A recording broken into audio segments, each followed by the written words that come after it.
사랑하는 성도 여러분, 하나님의 평강이 가득 넘치시길 바랍니다. 오늘 우리가 함께 대할 말씀은 출애굽기 30장 10절에 있는 말씀입니다.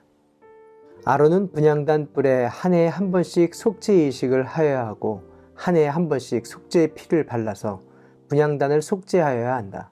너희는 대대로 이와 같이 하여라. 이것은 주에게 가장 거룩한 것이다.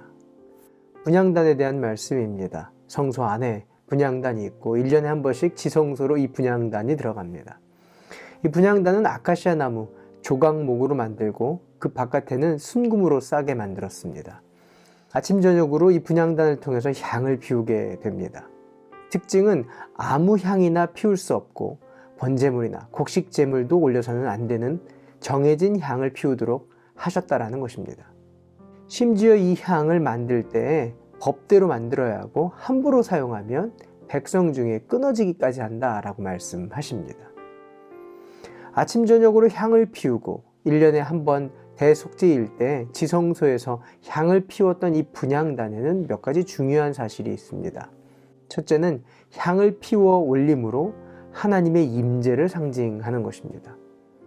마치 언약궤의 역할처럼 이스라엘 백성이 아침 저녁으로 타오르는 이 향을 바라보면서 하나님의 임재를 보게 되는 것입니다.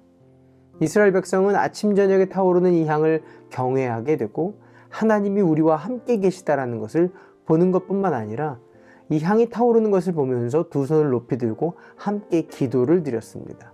하나님의 임재 가운데 기도한 것입니다. 하나님은 이 백성의 기도를 흠양하시고 또 하나님의 말씀을 선포하십니다.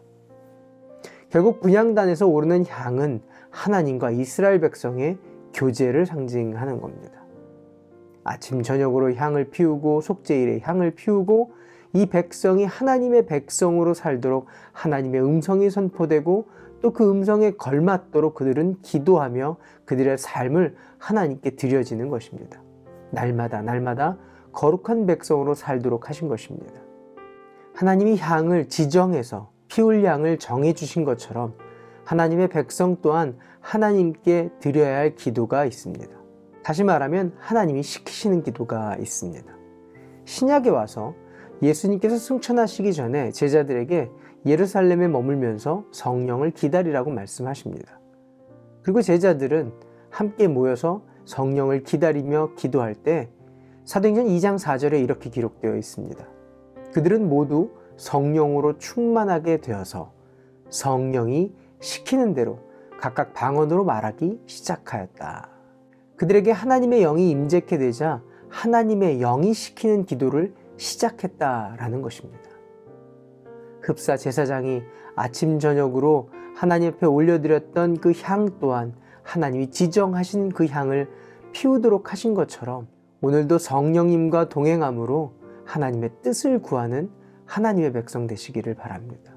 성도는 기도를 통해 하나님과 교제하고 하나님의 뜻을 알아가며 하나님의 뜻을 따라 순종하게 되는 줄 믿습니다.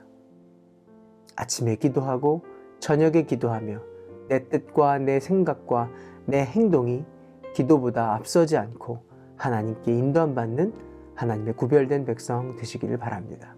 기도할까요? 좋으신 하나님, 기도 생활을 통해 주님은 교제하기를 원하시는 줄 믿습니다. 구별된 하나님의 사람으로 살 힘을 얻게 하여 주시옵소서. 예수님의 이름으로 기도합니다. 아멘. 오늘도 성령님과 동행하시는 하루 되시길 바랍니다. 화이팅!